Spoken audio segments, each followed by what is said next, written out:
Rasulullah Shallallahu Alaihi Wasallam bersabda, meminta-minta adalah satu perbuatan yang mencoreng wajah seseorang, kecuali seseorang yang meminta-minta kepada penguasa atau karena sesuatu yang mendesak. Hadis riwayat Tirmidzi disahihkan oleh Tirmidzi. Nah, ini hadis yang terakhir kita bahas. Sehingga sesuai urutan di kitab Bulughul Maram dan juga di buku ini, pembahasan berikutnya adalah bab yang baru,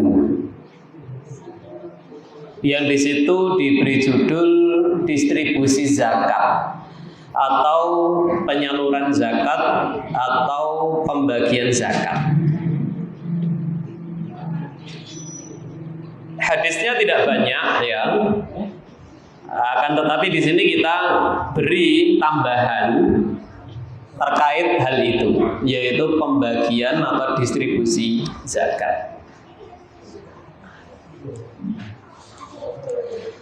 Bahwa selain apa saja yang wajib dizakati, kita juga harus mengetahui siapa saja yang berhak menerima zakat.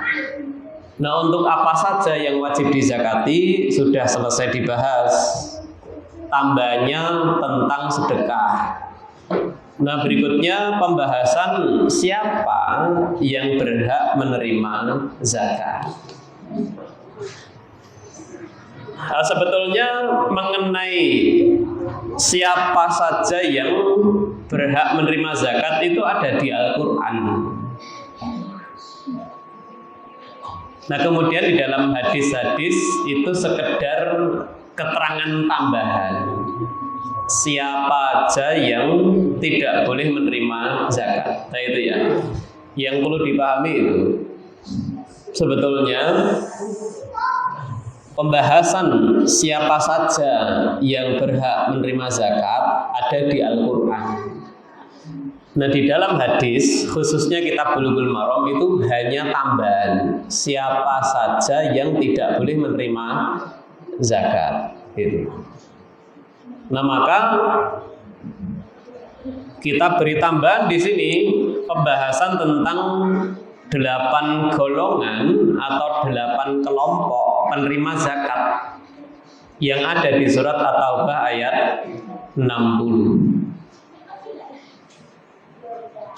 Sekali lagi, ke-8 kelompok ini penjelasannya ada di Al-Quran, tidak di hadis, tidak pula di hadis-hadis yang ada di Bulughul Maram.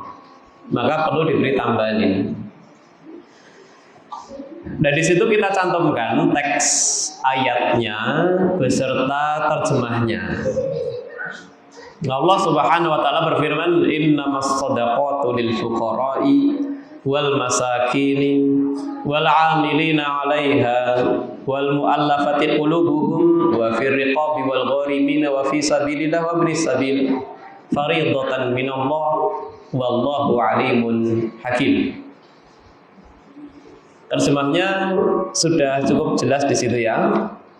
Sesungguhnya zakat itu hanyalah di sini ya. Ini terjemah dari innama. Hanyalah, artinya ini zakat tidak boleh ke selain mereka ini. Siapa saja? Pertama, orang-orang fakir. Kedua, orang-orang miskin. Ketiga, para amil zakat. Nanti ada penjelasannya siapa mereka.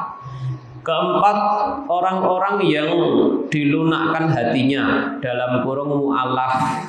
Ini juga nanti ada penjelasannya.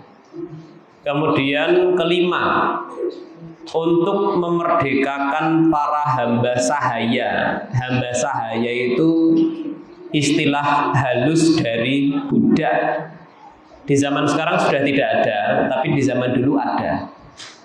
Salah satu pemanfaatan zakat ya ini untuk memerdekakan budak. Kemudian untuk membebaskan orang-orang yang berutang, nanti juga ada penjelasannya ya. utang yang seperti apa yang dibantu menggunakan zakat gitu. Kemudian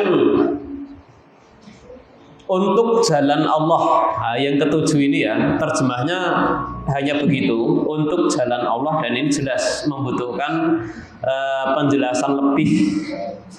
Fi sabilillah itu sekedar diterjemahkan untuk jalan Allah, memudahkan, namanya terjemah hanya memudahkan. Makanya terjemah itu bukan tafsir. Ya, terjemah itu bukan tafsir.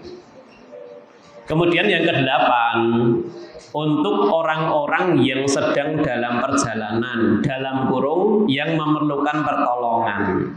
Nah, ini terjemah versi Kemenak ini. Jelas, sekali lagi, ini adalah pendekatan saja. Masih membutuhkan penjelasan yang panjang lebar ya, terutama 8 kelompok penerima zakat ini.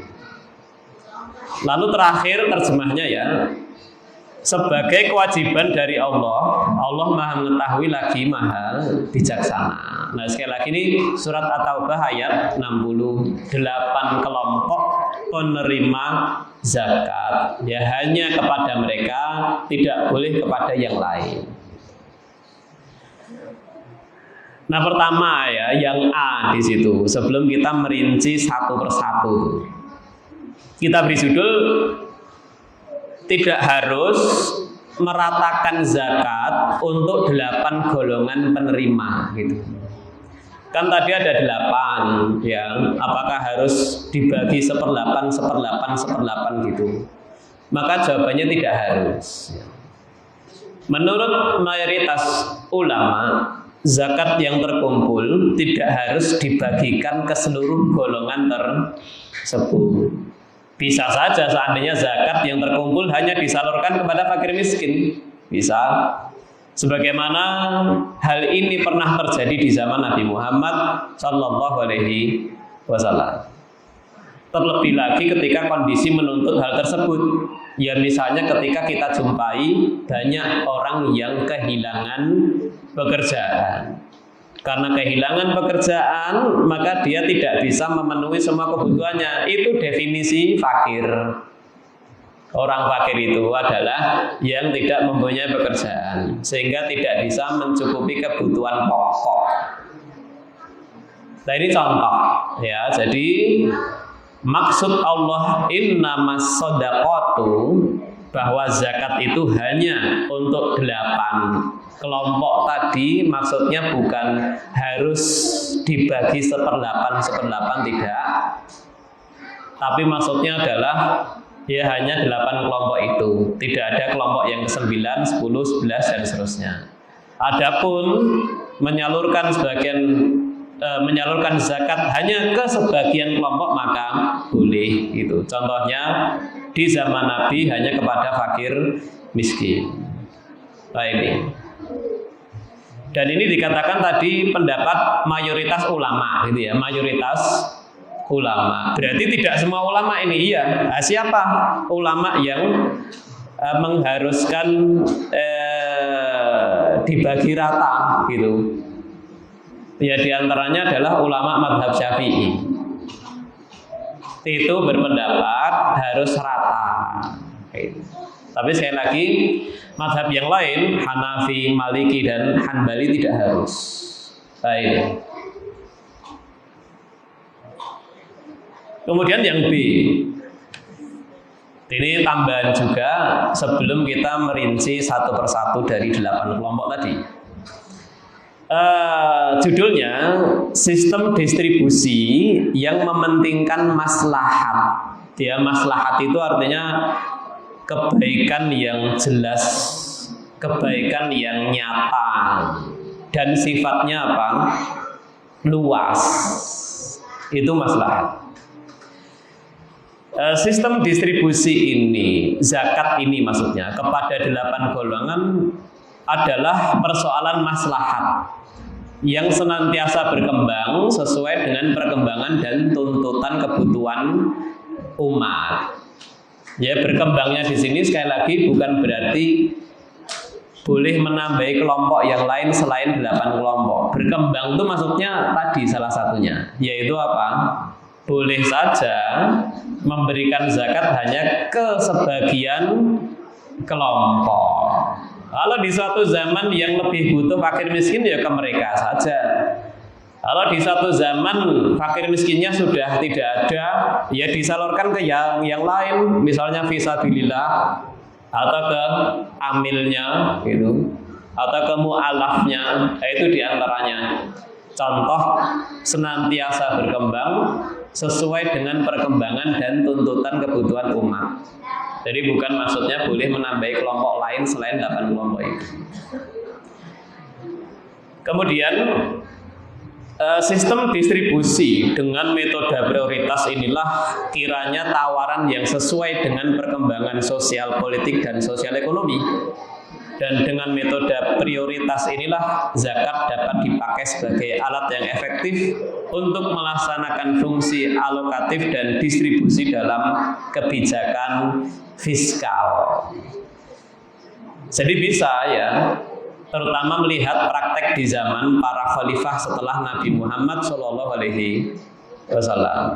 Zakat yang terkumpul itu bisa dimanfaatkan untuk sampai mengatasi persoalan-persoalan berkaitan dengan politik maupun ekonomi. Nah ini manfaat yang meluas seperti ini tergantung pengelolanya. Ya tergantung amanah pengelolanya, tergantung kepandaian pengelolanya. Pengelola di sini otomatis pemerintah dan amil ya. Itu. Jadi kalau cerdas dalam mengelola amanah, bisa memang zakat yang terkumpul dari umat Islam itu mengatasi banyak persoalan tadi. Tidak cukup hanya amanah ya, tapi juga perlu cerdas. Tidak cukup hanya cerdas, tapi juga perlu amanah. Karena jika hanya cerdas nanti ya zakat yang terkumpul tidak menjalankan yang namanya prioritas tadi. Prioritas itu maksudnya kan menentukan jalur distribusi zakat yang paling penting gitu. Itu prioritas kan maksudnya gitu. Jika ingin tahu ya penyaluran zakat oleh para amil di negara kita itu bisa dicari di Google ya, karena memang itu termasuk laporan yang harus dilaporkan secara terbuka dari berbagai lembaga amil yang ada di negara kita ya.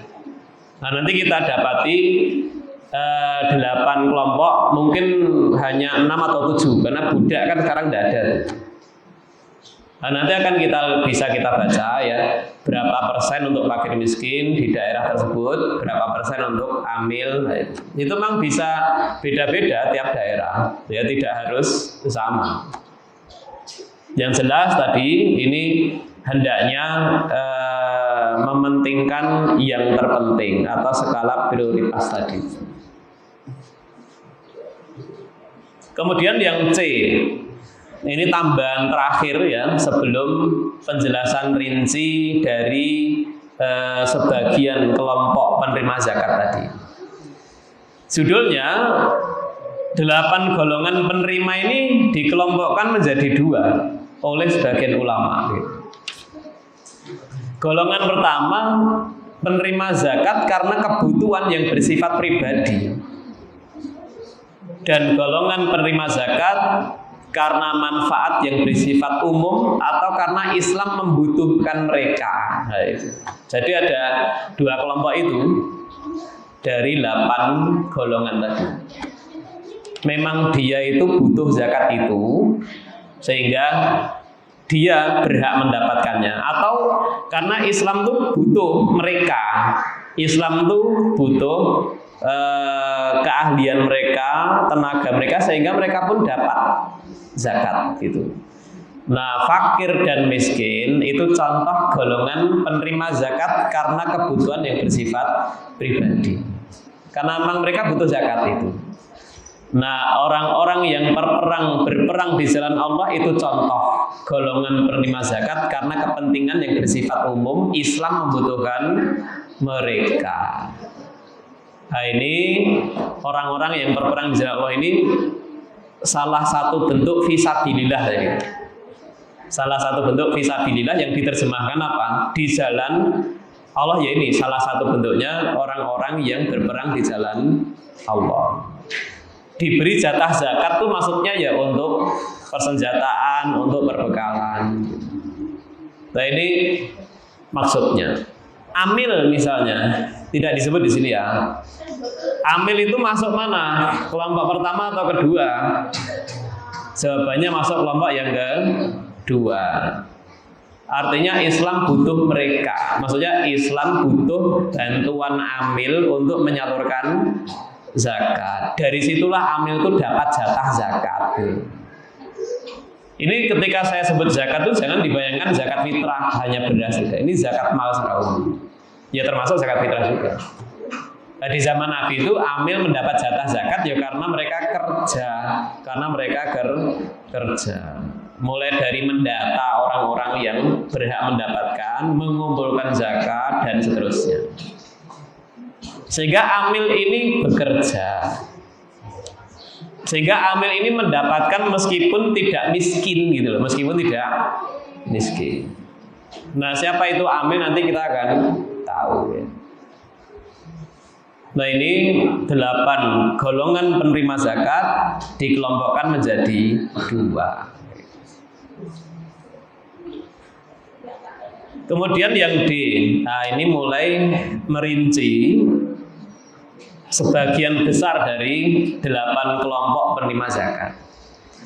Pertama orang miskin dan fakir.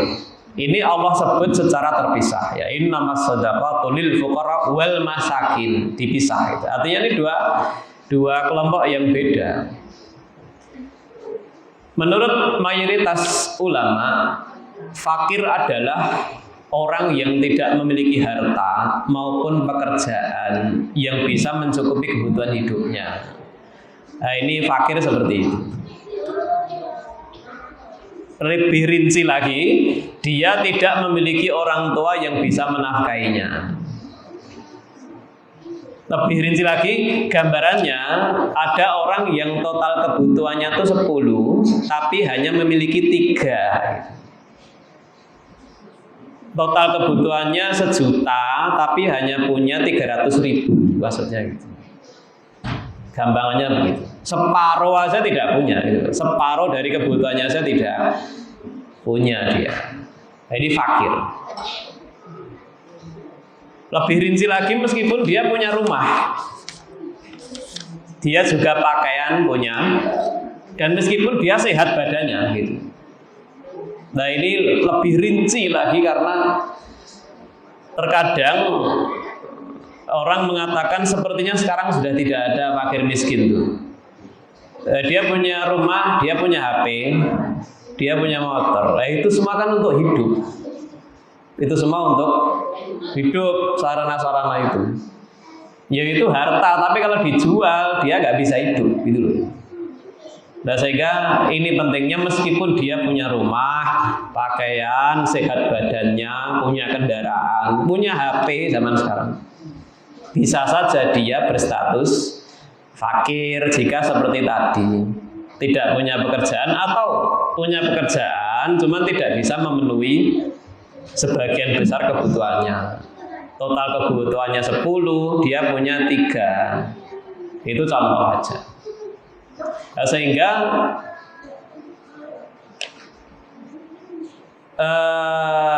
tidak hanya dipengaruhi penghasilan sebulan berapa, enggak hanya itu. Nah kalau sebulan sekian tapi anaknya sekian banyak gitu ya. Misalnya seorang laki-laki sudah berkeluarga ya, penghasilannya katakanlah misalnya UMR. Nah, tapi anaknya tuh 10 bisa. Dibandingkan yang penghasilannya di bawah UMR, tapi dia masih single. Nah, sehingga tidak bisa yang penghasilan di batas UMR atau di atas UMR nggak miskin, ya tidak bisa. Ya, anaknya berapa? Gitu. Kan gitu ya. total kebutuhan yang harus dia penuhi berapa. Jadi memang ini termasuk ya harus teliti, dan ini semua tugas dari amil sebagai kepanjangan dari pemerintah. Tidak bisa sekali lagi patokan orang kaya atau fakir itu hanya dilihat penghasilannya di atas UMR atau tidak. Harus dilihat juga berapa jumlah anaknya, berapa kebutuhan sehari-harinya. Nah, itu fakir. Nah, terus miskin kan Allah bedakan tadi ya. Nah, miskin adalah orang yang sanggup berusaha, sanggup dia memenuhi sebagian besar ini kebutuhan hidup. Gambarannya, orang yang total kebutuhannya 10, dia punya harta 8 gitu. Total kebutuhannya 1 juta, dia punya 800.000, gampangnya gitu. Nah ini kan lebih dari separuh dia bisa memenuhi, lebih dari separuh. Ya fakir tadi separuh aja tidak ada, gampangannya begitu. Nah ini pendapat mayoritas ulama, kebanyakan ulama, walaupun di sana masih ada pendapat yang lain. Sehingga menurut pendapat ini fakir itu lebih susah dari miskin gitu ya. Jika dipandang lebih susah yang mana, lebih susah yang namanya fakir.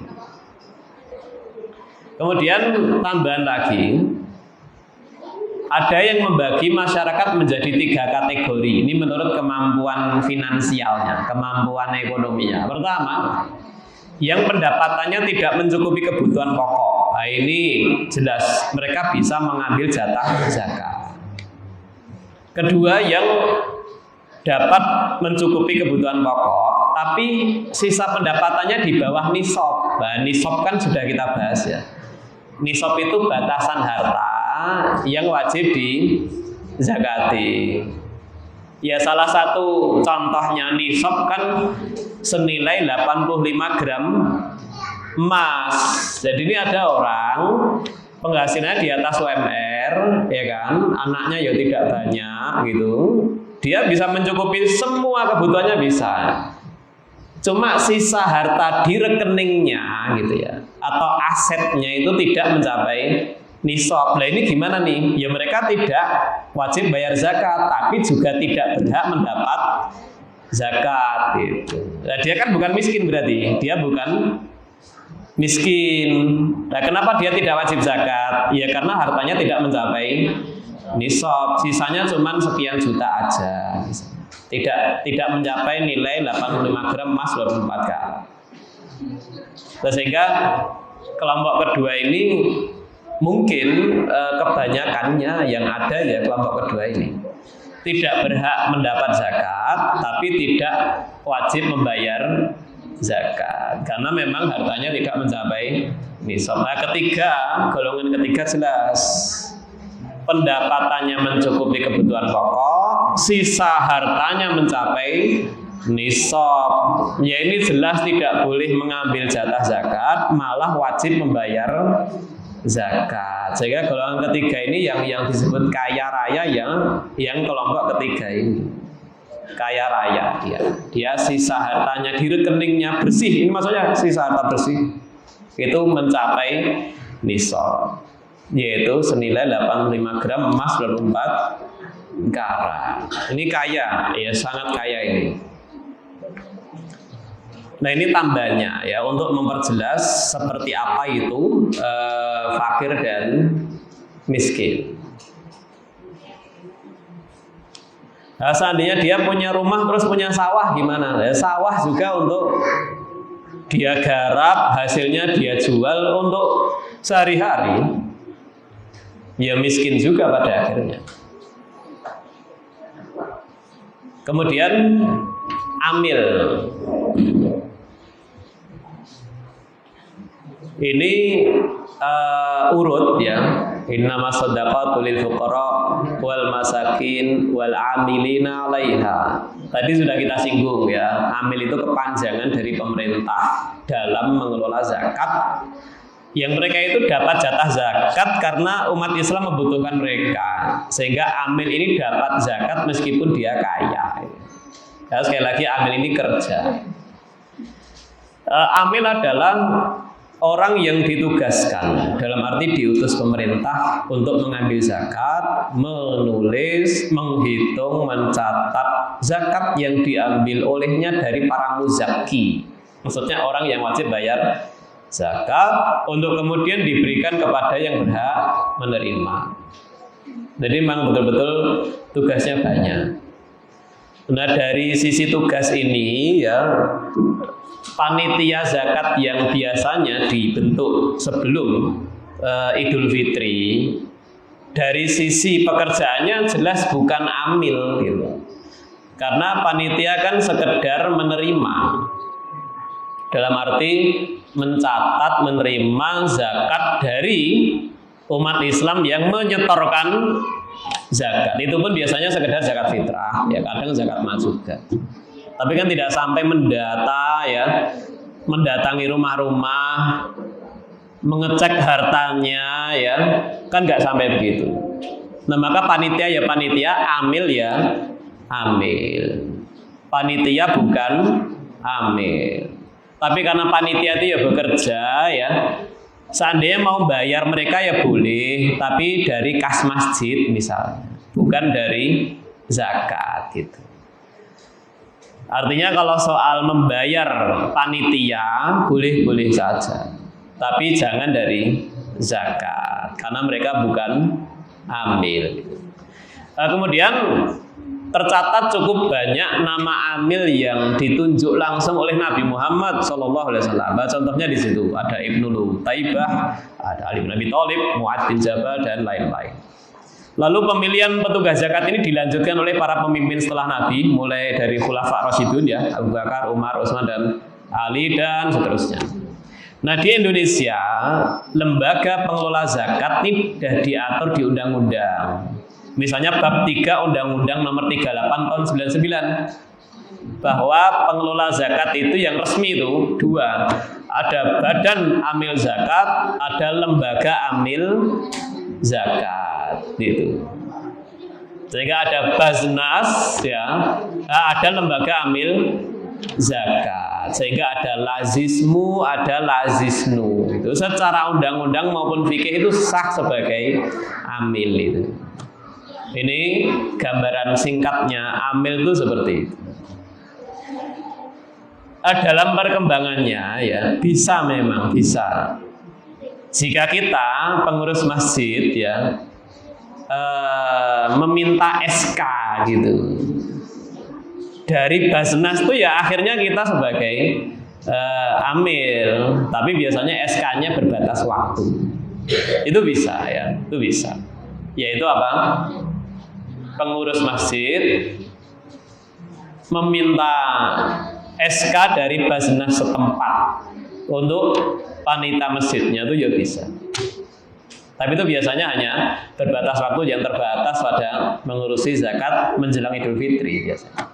Nanti ada kerjasama dengan Basnas biasanya, ya biasanya diantara misalnya ada anjuran menyetorkan ke Basnas. Itu jika menghendaki. Kalau tidak ya berarti dia masih panitia ya. Dan panitia sekali lagi bukan amil gitu. Nah kemudian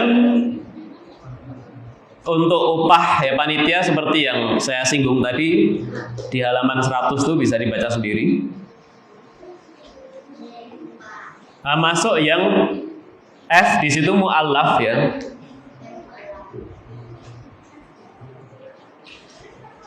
Yang tadi diterjemah yang kita kutip tadi mu'allaf itu maksudnya orang-orang yang dilunakkan hatinya, dia dilunakkan hatinya. Nah ini penjelasan lebih rinci. Mu'allaf yang dimaksud adalah orang yang diberi zakat untuk melunakkan hatinya. Bisa karena dia diharapkan masuk agama Islam atau mencegah kejahatannya, atau diberi zakat karena sudah masuk Islam namun keimanannya masih lemah, diharapkan dengan diberi zakat keimanannya semakin kuat. Beberapa kalimat ini ya secara praktek nyata gitu mungkin yang kalimat kedua tadi, diberi zakat karena sudah masuk Islam tapi keimanannya masih lemah. Ini yang mungkin ada zaman sekarang gitu ya. Sudah masuk Islam, belum lama tapi keimanannya masih lemah. Diberi zakat supaya semakin tertarik Islam, semakin mengenal kebaikan ajaran Islam, semakin kuat imannya. Nah, ini yang sepertinya sekarang bisa dipraktekkan ini ya. Dan yang disepakati ya oleh ahli fikih yang ini. Adapun kalimat yang pertama tadi itu mungkin sekarang secara praktek ya tidak ada dan itu diperdebatkan, yaitu apa? Diharapkan masuk agama Islam. Ini diperdebatkan ulama yang ini. Lalu yang setelah atau tadi sudah masuk Islam diberi, itu yang disepakati ulama dan bisa dipraktekkan zaman sekarang. Maka paragraf berikutnya itu ada perbedaan ahli fikih ya. Apakah non muslim boleh diberi zakat untuk menariknya masuk dalam Islam? Ini perbedaan. Yang melarang memberi zakat pada non muslim dengan tujuan ini adalah misalnya ulama mazhab Hanafiyah dan Syafi'iyah. Jadi ada perdebatan. Dan yang jelas bisa dipraktekkan ya tadi, sudah masuk Islam belum lama, nah kita beri, nah itu tepat dan sesuai kesepakatan ulama gitu. Adapun sedekah ini fleksibel ya, sedekah non muslim bisa ya diberi. Termasuk dalam hal ini daging kurban itu juga sepakat ya ulama, yang kita tahu non muslim pun boleh diberi. Nah, ini sedikit tentang mu'alaf nih. Tambahan sedikit ya, di zaman Umar bin Khattab tuh ya, khalifah yang kedua setelah Abu Bakar wafat. Umar bin Khattab itu menghapus jatah zakat untuk mu'alaf ini. Alasannya karena umat Islam di zaman Umar bin Khattab sudah sangat kuat, tidak butuh tambahan kekuatan dari para mu'alaf tadi. Nah, itu contoh dalil juga, dalil dari praktek sahabat Nabi apalagi khalifah ya, bahwa zakat itu tidak harus dibagi rata ke 8 kelompok. Nyatanya Umar bin Khattab pernah menghapus jatah untuk salah satu kelompok dari 8 kelompok ini. Apakah Umar ini menentang Nabi? Ya tidak. Nabi mengatakan fa'alaikum bisunnati wa sunnatil khulafair rasyidin. Ikutilah tuntunanku dan tuntunan khulafa rasyidin. Khulafa rasyidin salah satunya Umar bin Khattab. Apakah berarti khulafa rasyidin itu maksum gitu? Tidak. Nah, rahasianya begini, namanya khulafa rasyidin kan pemimpin tertinggi itu. Jika dia berpendapat secara pribadi, pendapat fikih apa gitu ya, nah, terus sahabat Nabi yang lain tidak mengingkarinya, ya otomatis terjadi yang namanya kesepakatan. Dan ijma itu salah satu dalil dalam syariat. Itu rahasianya Nabi mengatakan fa'alaikum bisunnati wa sunnatil khulafa'ir rasyidin. Itu tambahan. Lalu berikutnya gorim, yang tadi diterjemahkan untuk apa? Membantu orang yang berhutang. Itu terjemahnya tadi gitu ya. Terjemah versi Kemenak itu untuk memudahkan aja, yaitu apa? Untuk membebaskan orang-orang yang berhutang. Nah, ini detailnya di sini disebutnya gharim. Golongan keenam dari para penerima zakat adalah gharim. Dia adalah orang yang berkewajiban mengganti rugi atau mengembalikan utang. Gharim ada dua macam, berutang untuk mendamaikan dua pihak yang bertikai, atau orang yang berutang karena kepentingan yang bersifat pribadi. Nah, untuk yang mendamaikan orang yang bertikai ini memang biasa disebut di kitab-kitab fikih ya, walaupun secara contoh nyata dalam kehidupan sekarang sepertinya jarang orang sampai utang untuk mendamaikan dua orang yang bertikai. Tapi di kitab-kitab fikih memang sering disebut itu. Jadi sekarang jarang. Nah, sekarang yang ada ya ini, orang karena butuh terus utang kayak gitu. Nah, dia kesulitan melunasi utang. Jadi ini kebutuhan ya, kuncinya apa? Kebutuhan kepentingan bersifat pribadi. Bukan yang utang untuk judol, bukan. Kan ada ya. Nah, itu tidak. Karena itu utang untuk maksiat, bukan utang untuk kebutuhan. Lalu paragraf berikutnya sudah masuk Isya ya. Gharim diberi zakat bukan karena dia tidak mampu menafkahi keluarga, tapi dia diberi zakat karena tidak sanggup melunasi utangnya. Sekali lagi, utang karena kebutuhan, bukan karena maksiat, juga bukan karena gaya gitu. Karena sekarang kan banyak yang naik NMAX misalnya, nah, dia memaksakan diri utang gitu. Sekali lagi, utang untuk kebutuhan. Ya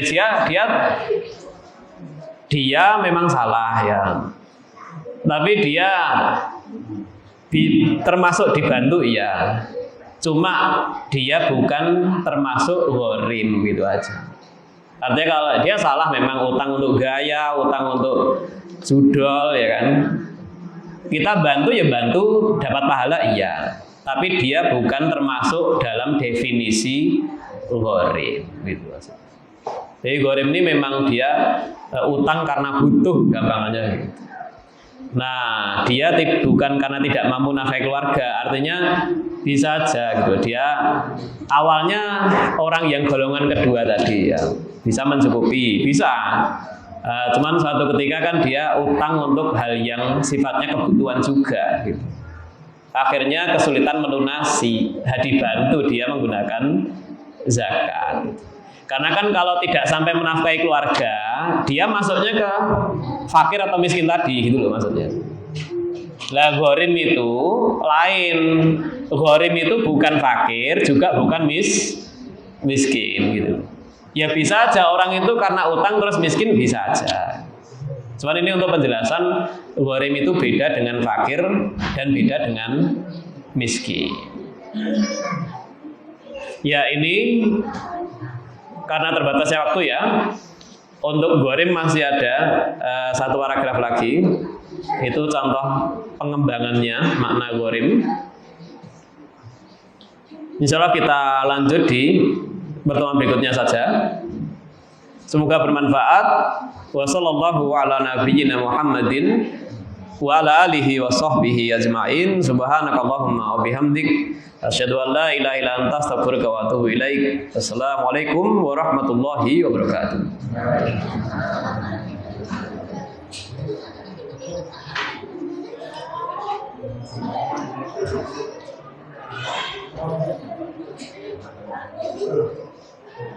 Thank